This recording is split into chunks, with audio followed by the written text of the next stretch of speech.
Cooking అంటే మీకు ఇంట్రెస్టా? అయితే మీ ఇంట్రెస్ట్‌కి మా ఫార్ములాస్‌ని యాడ్ చేయాలంటే పక్కనున్న సబ్స్క్రైబ్ నొక్కేసి గంట కొట్టేయండి. హలో అండి, welcome back to our channel cooking formula 2.0. ఈరోజు మనం చూడబోయే మరో స్వీట్ ఐటమ్ ఏంటంటే వినాయక చవితి రోజున స్పెషల్ రెసిపీ అయిన ఉండ్రాళ్ళ పాయసాన్ని చాలా సింపుల్గా టేస్టీగా ఎలా చేసుకోవాలో ఇప్పుడు చూసేద్దాం. ఫస్ట్ స్టవ్ పైన ఒక చిన్న బౌల్ పెట్టుకొని అందులో 2 టేబుల్ స్పూన్ల నెయ్యిని యాడ్ చేసుకోవాలి. నెయ్యి కాస్త హీట్ అయిన తర్వాత డ్రై ఫ్రూట్స్ని వేసుకొని ఫ్రై చేసుకోవాలి. అందులో భాగంగా ఫస్ట్ కొన్ని కాజులని అలాగే కొన్ని బాదాంలను కూడా వేసుకొని ఫ్రై చేసుకుందాం. ఆ రెండు ఇలా కాస్త కలర్ చేంజ్ అయిన తర్వాత అందులో కొద్దిగా కిస్మిస్లను కూడా వేసుకొని ఫ్రై చేసుకోవాలి. కిస్మిస్లు తొందరగా ఫ్రై అవుతాయి కాబట్టి అవి చివరిలో యాడ్ చేసుకొని ఫ్రై చేసుకోవాలి. ఇలా గోల్డెన్ బ్రౌన్ కలర్లోకి చేంజ్ అయిన తర్వాత స్టవ్ ఆఫ్ చేసుకోవాలి. నెక్స్ట్ ఇప్పుడు ఒక మిక్సింగ్ బౌల్ తీసుకొని అందులో 1/2 కప్పు గోధుమ పిండిని అలాగే టేస్ట్కి సరిపడా సాల్ట్ని యాడ్ చేసుకొని మిక్స్ చేసుకోవాలి.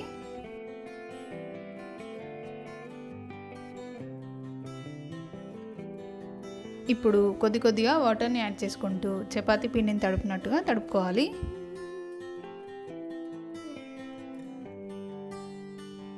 ఒకేసారి ఎక్కువ వాటర్నే యాడ్ చేయొద్దండి, పిండి మరీ మెత్తగా అవుతుంది. ఒకవేళ మీకు పిండి మెత్తగా అయితే కనుక ఇంకాస్త పొడి పిండిని యాడ్ చేసుకొని మిక్స్ చేసుకోవచ్చు. పిండి కన్సిస్టెన్సీ అనేది ఇక్కడ చూపిస్తున్నట్టుగా మరీ స్మూత్గా కాకుండా గట్టిగా కాకుండా ఉండేలా చూసుకోండి. ఇప్పుడు ఇలా తడుపుకున్న పిండి నుంచి కొద్దిగా తీసుకొని ఇక్కడ చూపిస్తున్నట్టుగా చిన్న చిన్న బాల్స్ లాగా ఉండ్రాలని ప్రిపేర్ చేసుకోవాలి. ఇలా ప్రిపేర్ చేసుకున్న వాటిని ఒక ప్లేట్లోకి తీసుకోవాలి.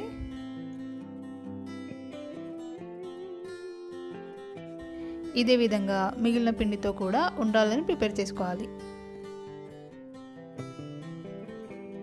ఇలా చేసుకున్న ఉండ్రాల పైన కొద్దిగా పొడి పిండిని చల్లితే కనుక అవి ఒకదానికొకటి అంటుకోకుండా ఉంటాయన్నమాట.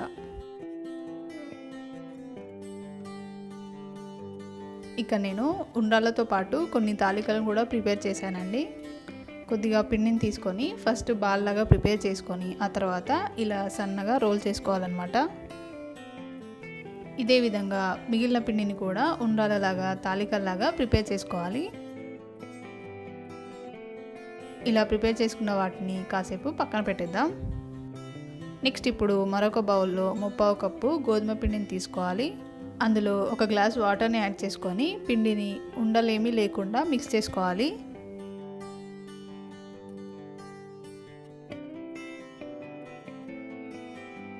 కావాలనుకుంటే ఇంకో 1/4 గ్లాస్ వాటర్ని యాడ్ చేసుకొని పిండిని ఇలా ఉండలేకుండా ఈ కన్సిస్టెన్సీ వచ్చేంత వరకు మిక్స్ చేసుకోవాలి. ఇప్పుడు దీన్ని కూడా కాసేపు పక్కన పెట్టేద్దాం. నెక్స్ట్ ఇప్పుడు స్టవ్ పైన కడాయి పెట్టుకొని అందులో 3 కప్పుల వాటర్ని యాడ్ చేసుకోవాలి. ఇప్పుడు ఆ వాటర్ బాయిల్ అయ్యేంత వరకు వెయిట్ చేద్దాం. ఇలా వాటర్ మరగడం స్టార్ట్ అయిన తర్వాత ఇందాక మనం ప్రిపేర్ చేసి పెట్టుకున్న ఉండ్రాళ్ళు అలాగే తాలికలని అందులోకి యాడ్ చేసుకోవాలి. ఇలా అవి వేసిన తర్వాత ఒకసారి మిక్స్ చేసుకోవాలి. స్టవ్ని హై ఫ్లేమ్లో పెట్టి 1 నిమిషం పాటు వాటిని ఉడకనివ్వాలి. 1 నిమిషం పాటు అవి కుక్ అయిన తర్వాత నెక్స్ట్ అందులోకి 3/4 కప్పు చక్కెరని యాడ్ చేసుకొని మిక్స్ చేసుకోవాలి. స్టవ్ని అదే హై ఫ్లేమ్లో ఉంచి షుగర్ మొత్తాన్ని కరగనివ్వాలి.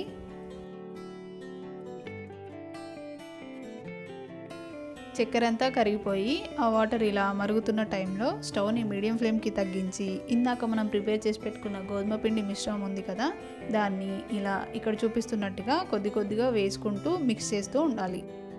పిండిని ఒకేసారి యాడ్ చేయకుండా ఇలా కొద్దిగా వేసుకుంటూ కలుపుతూ ఉండాలండి. అప్పుడైతేనే మనకి పిండి అనేది ఉండలు కట్టకుండా ఉంటుందన్నమాట.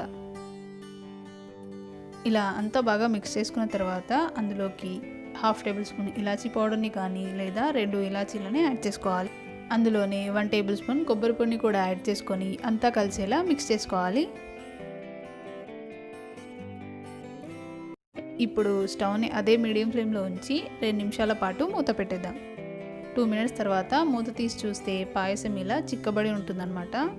పాయసం మీకు మరీ చిక్కగా అయితే కనుక ఇంకొక 1/4 గ్లాస్ వాటర్ని అలాగే టేస్ట్ చూసుకొని సరిపడా షుగర్ని కూడా యాడ్ చేసుకొని మిక్స్ చేసుకోవచ్చు. ఫైనల్గా అందులోకి మనం ముందుగా ఫ్రై చేసి పెట్టుకున్న డ్రై ఫ్రూట్స్ని నెయ్యితో సహా యాడ్ చేసుకొని మిక్స్ చేసుకోవాలి. ఇంతే అండి. ఇలా మిక్స్ చేసుకున్న పాయసాన్ని స్టవ్ ఆఫ్ చేసుకొని వేడివేడిగా మనం సర్వ్ చేసుకొని తింటే టేస్ట్ చాలా బాగుంటుంది. ఈ వినాయక చవితి రోజు ఈ స్టైల్లో ఉండ్రాళ్ళ పాయసాన్ని ట్రై చేసి చూడండి. ఖచ్చితంగా మన వినాయకునికి ఫేవరెట్ రెసిపీ మీకు కూడా ఫేవరెట్ అవుతుంది. అలాగే ఈ వీడియో కనుక మీకు నచ్చినట్లయితే లైక్ చేయండి, షేర్ చేయండి. ఇలాంటి మరెన్నో మంచి మంచి రెసిపీస్ కోసం subscribe to our channel cooking formula 2.0.